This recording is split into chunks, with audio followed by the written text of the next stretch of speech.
this is definitely one of the most popular apps out there in terms of web traffic. We have over millions of monthly unique users, and a lot of people visiting the site, they have no idea that they're visiting a blockchain platform. They're just getting their information. And I think that's really the beauty of Everipedia, is people don't even realize they're using a blockchain product.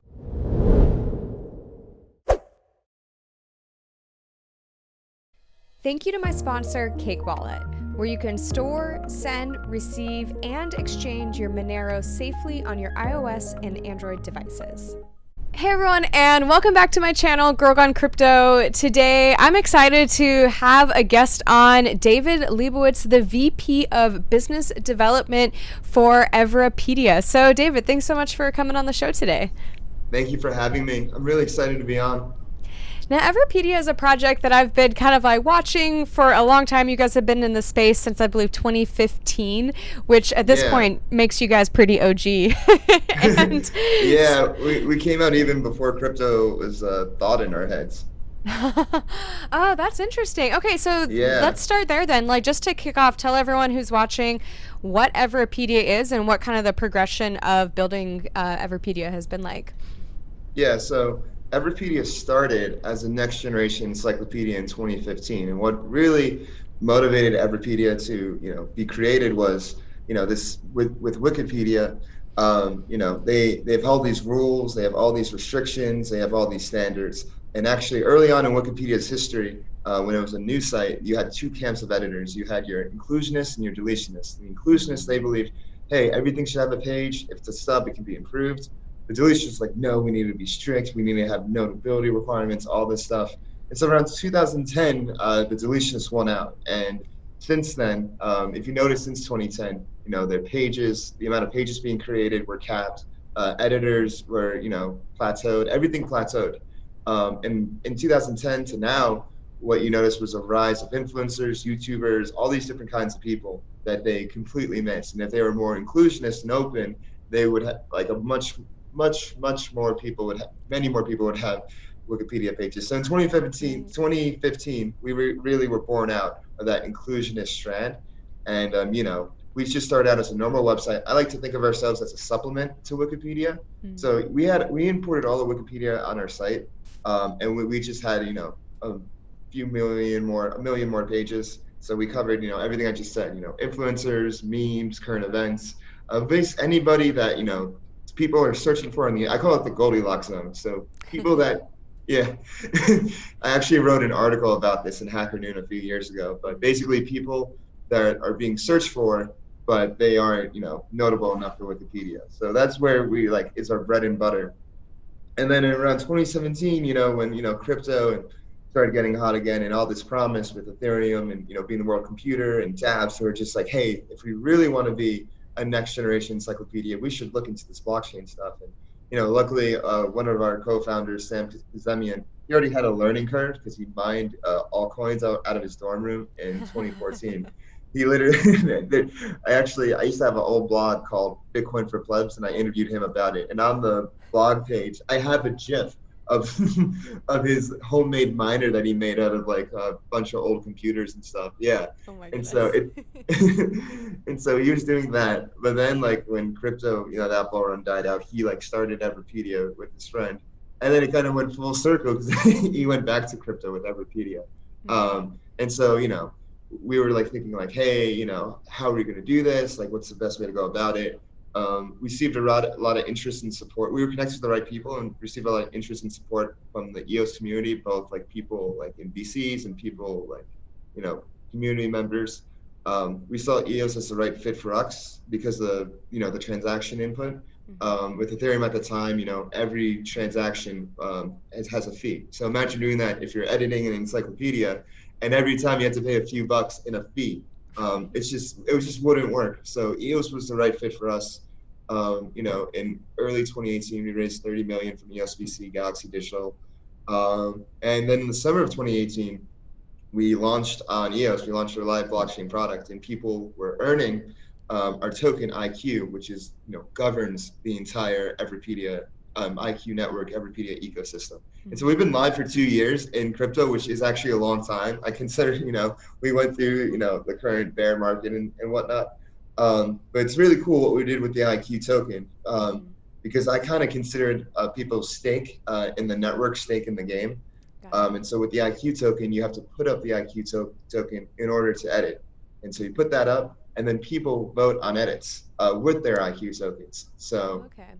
yeah, so let's say you make your own page, you submit it, people vote on it, they think it's good, they vote to accept it, and then if it's accepted, you earn newly minted IQ tokens, and the people that voted earn a little bit too. If it's rejected for whatever reason, those tokens are just locked for a period of time. So this has been working for 2 years.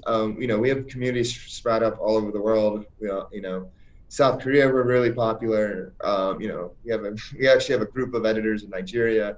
Of course, the Americas, Venezuela, Europe. It's really encouraging to see all the action happening. My favorite thing is if you go to everypedia.org and you go to the activity page, you see all the edits, all the most recent edits, and that's like the pulse of the site.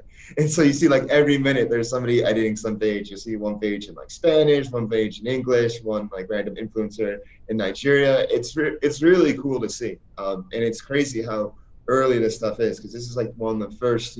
This is definitely one of the most popular apps out there in terms of web traffic. We have over millions of monthly unique users, and a lot of people visiting the site, they have no idea that they're visiting a blockchain platform. They're just getting their information. And I think that's really the beauty of Everipedia, is people don't even realize they're using a blockchain product. It's just a really good product.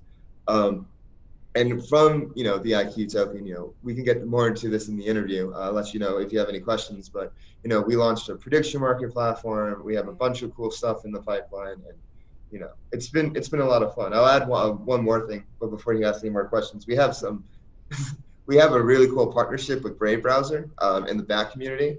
So we have our Brave creator of the day. So every week we have 2 Brave creators of the day. We'll make their page, we'll tweet it out, and the back community has been really warm to it.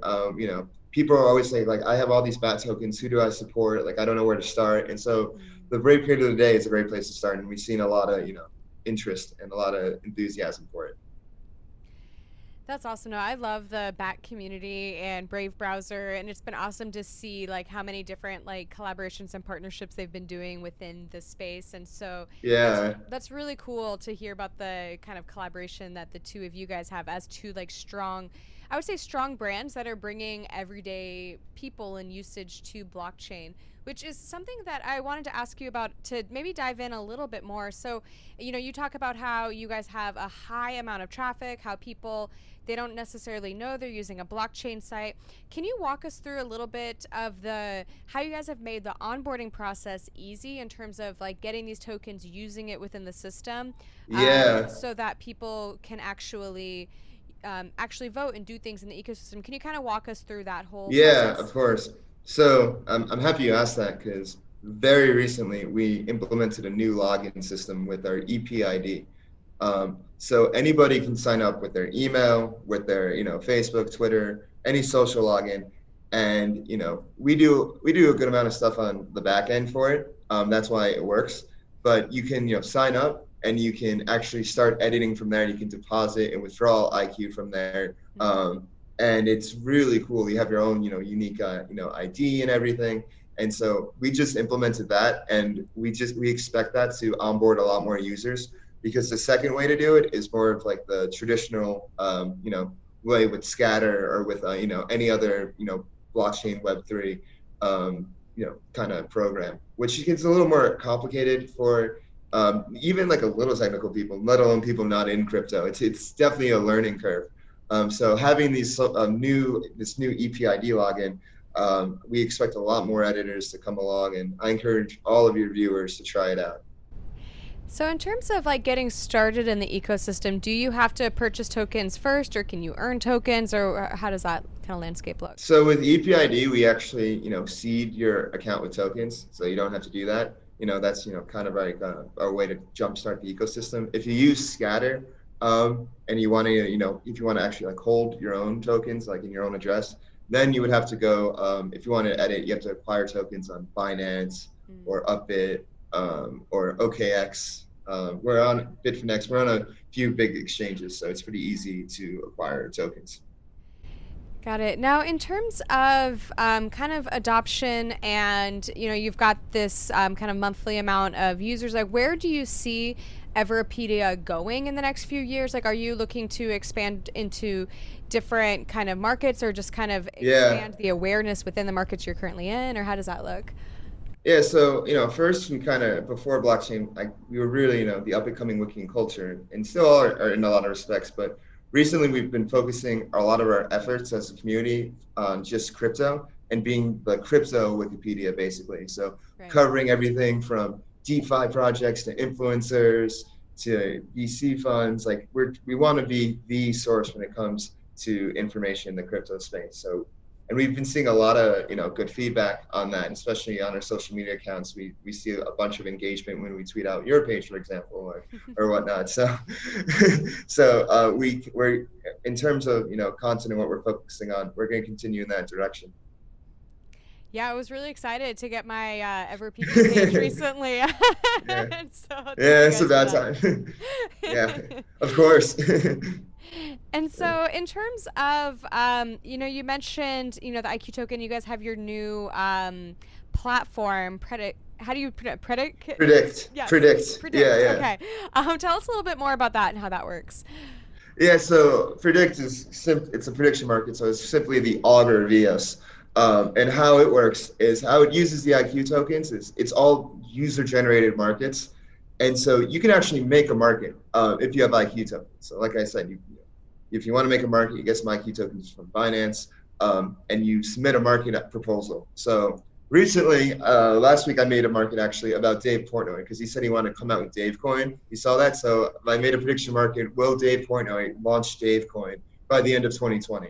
It's 2,500 IQ to make a prediction market. Those IQ tokens are then burned, and then the market's live. And so then you can actually choose to denominate the market in either IQ or USDT. So you can actually have tether markets, Oh, which is okay. pretty cool. Yeah. And then, it's live for a certain amount of time. We have some really active markets, like our presidential market, like will Donald Trump win a second term, has over 1 million IQ in volume. Will TikTok be banned, has over a 500K in volume. Actually made a market about will Tesla be in the S&P 500, and that has nearly 250K in IQ Wow. in volume. So you have a lot of, you have people getting really creative with their ideas.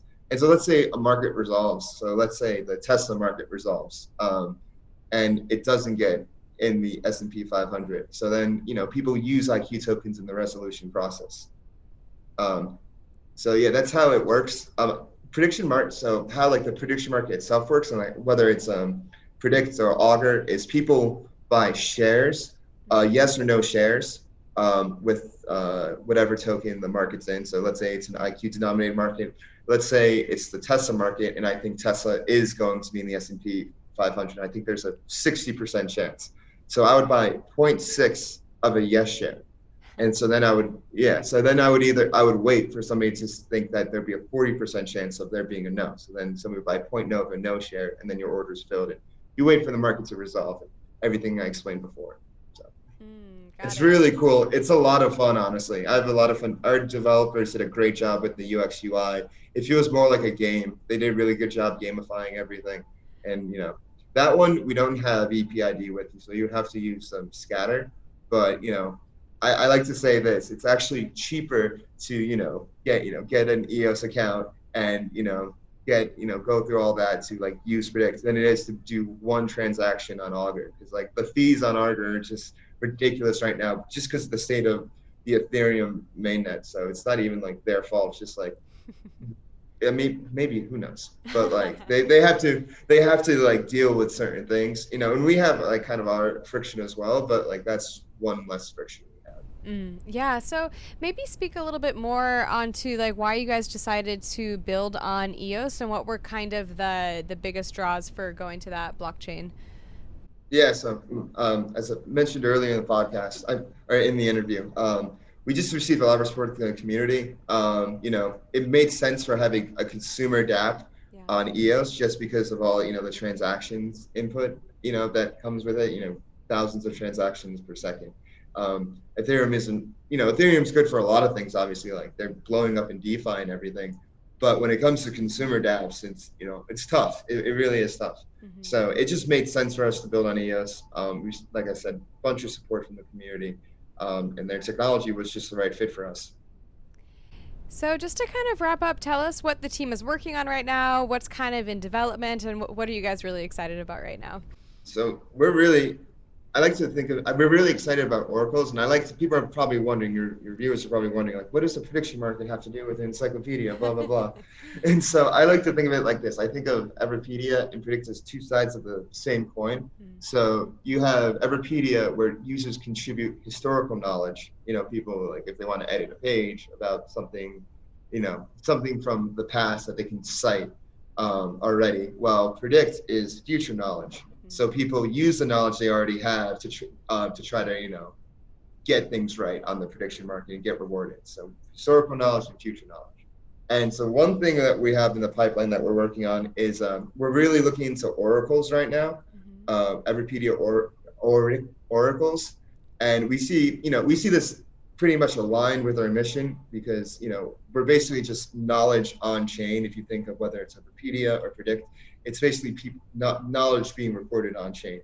And Oracle, and with Everipedia, it's people contributing knowledge on chain. And with Predict, it's people, trying to anticipate what's going to happen, future knowledge on chain. And with oracles, you're basically taking data feeds and putting it on chain.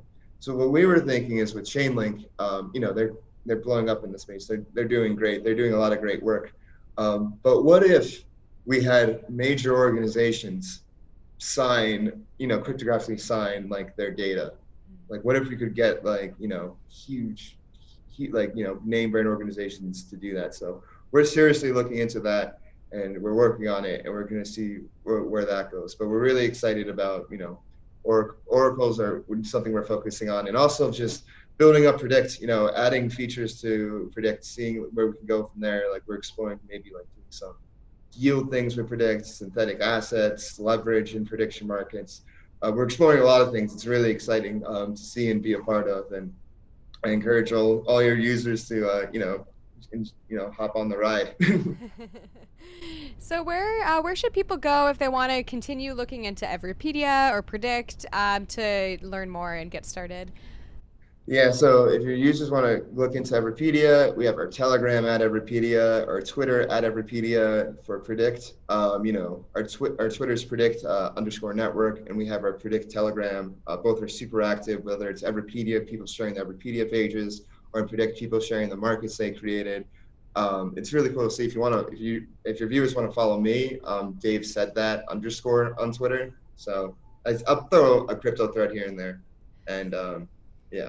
Perfect. And also I'm on Instagram. I'm Dave doing things _ because I'm just always doing things. I'm not sure if I'm following you on Instagram yet. I'll have to make sure I am. That's yeah.